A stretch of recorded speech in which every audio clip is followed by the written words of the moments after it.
श्री दुर्गा सप्तशती से संबंधित सभी वीडियोस के लिंक्स हमारे डिस्क्रिप्शन बॉक्स में उपलब्ध हैं। आप वहां से संपूर्ण दुर्गा सप्तशती का पाठ कर सकते हैं। धन्यवाद। जय माँ भगवती। नवरात्रों के इस पावन समय में श्री दुर्गा सप्तशती के अध्यायों की श्रृंखला में आज मैं आप सबके सामने सप्तम अध्याय या 7वां अध्याय प्रस्तुत करूंगी। चलिए भगवान का ध्यान करते हुए हम अपने पाठ को प्रारंभ करें। ओम गं गणपतये नमः। सर्वमंगल मांगल्ये शिवे सर्वार्थ साधिके शरण्ये त्र्यंबके गौरी नारायणी नमोस्तुते। मैं मातंगी देवी का ध्यान करता हूँ। वे रत्नमय सिंहासन पर बैठकर पढ़ते हुए तोते का मधुर शब्द सुन रही हैं। उनके शरीर का वर्ण श्याम है। वे अपना एक पैर कमल पर रखे हुए हैं और मस्तक पर अर्धचंद्र धारण करती हैं तथा कलाहर पुष्पों की माला धारण किए वीणा बजाती हैं। उनके अंग में कसी हुई चोली शोभा पा रही है। वे लाल रंग की साड़ी पहने हाथ में शंखमय पात्र लिए हुए हैं। उनके वदन पर मधु का हल्का हल्का प्रभाव जान पड़ता है और ललाट में बिंदी शोभा दे रही है। ऋषि कहते हैं, तदंतर शुंभ की आज्ञा पाकर वे चंडमुंड आदि दैत्य चतुरंगिनी सेना के साथ अस्त्र शस्त्रों से सुसज्जित होकर चल दिए। फिर गिरिराज हिमालय के स्वर्णमय ऊंचे शिखर पर पहुंचकर उन्होंने सिंह पर बैठी देवी को देखा। वे मंद मंद मुस्कुरा रही थीं। उन्हें देखकर दैत्य लोग तत्परता से पकड़ने का उद्योग करने लगे। किसी ने धनुष तान लिया, किसी ने तलवार संभाली और कुछ लोग देवी के पास आकर खड़े हो गए। तब अंबिका ने उन शत्रुओं के प्रति बड़ा क्रोध किया। उस समय क्रोध के कारण उनका मुख काला पड़ गया, ललाट में भौहें टेढ़ी हो गईं और वहां से तुरंत विकराल मुखी काली प्रकट हुई, जो तलवार और पाश लिए हुए थीं। विचित्र खटवांग धारण किए और चीते के चर्म की साड़ी पहने नरमुंडों की माला से विभूषित थीं। उनके शरीर का मांस सूख गया था, केवल हड्डियों का ढांचा था जिससे वे अत्यंत भयंकर जान पड़ती थीं। उनका मुंह बहुत विशाल था। जीभ लपलपाने के कारण वे और भी डरावनी प्रतीत होती थीं। उनकी आंखें भीतर को धसी हुई और कुछ लाल थीं। वे अपनी भयंकर गर्जना से संपूर्ण दिशाओं को गुंजा रही थीं।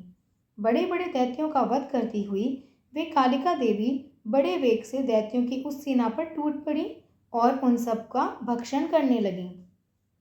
वे पार्श्व रक्षकों, अंकुशधारी महावतों, योद्धाओं और घंटा सहित कितने ही हाथियों को एक साथ हाथ से पकड़कर मुंह में डाल लेती। इसी प्रकार घोड़े, रथ और सारथी के साथ रथी सैनिकों को मुंह में डालकर वे उन्हें बड़े भयानक रूप से चबा डालती।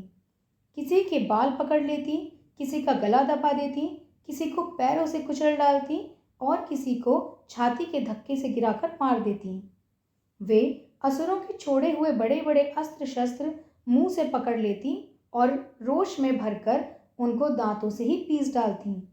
काली ने बलवान एवं दुरात्मा दैत्यों की वह सारी सेना रौंद डाली, खा डाली और कितनों को मार भगाया। कोई तलवार के घाट उतर गए, कोई खटवांग से पिट गए और कितने ही असुर दांतों के अग्रभाग से कुचले जाकर मृत्यु को प्राप्त हुए। इस प्रकार देवी ने असुरों की उस सारी सेना का भक्षण कर दिया। यह देख चंड उन अत्यंत भयानक काली देवी की ओर दौड़ा तथा महादैत्य मुंड ने भी अत्यंत भयंकर बाणों की वर्षा करी तथा हजारों बार चलाए हुए चक्रों से उन भयानक नेत्रों वाली देवी को आच्छादित कर दिया। वे अनेकों चक्र देवी के मुख में समाते हुए ऐसे जान पड़ रहे थे मानो सूर्य के बहुतेरे मंडल बादलों के उदर में प्रवेश कर रहे हों। तब भयंकर गर्जना करने वाली काली ने अत्यंत रोष में भरकर विकट अट्टहास किया। उस समय उनके विकराल बदन के भीतर कठिनता से देखे जा सकने वाले दांतों की प्रभा से वे अत्यंत उज्जवल दिखाई दे रही थीं। देवी ने बहुत बड़ी तलवार हाथ में ले हूं का उच्चारण करके चंड पर धावा किया और उसके केश पकड़कर उसी तलवार से उसका मस्तक काट डाला। चंड को मरा गया देखकर मुंड भी देवी की ओर दौड़ा। तब देवी ने रोष में भरकर उसे भी तलवार से घायल कर धरती पर सुला दिया।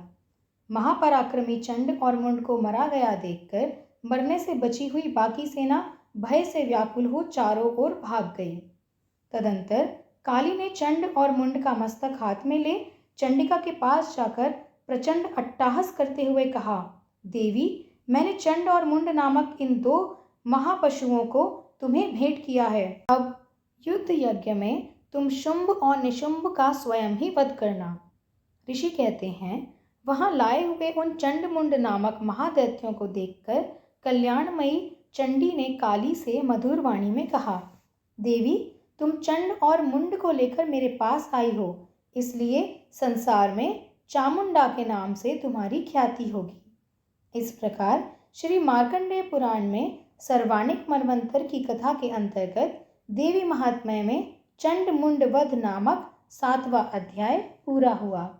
हे माँ भगवती, यह अध्याय हम आपके चरणों में समर्पित करते हैं। कृपया आप इसे ग्रहण करें। जय माता दी।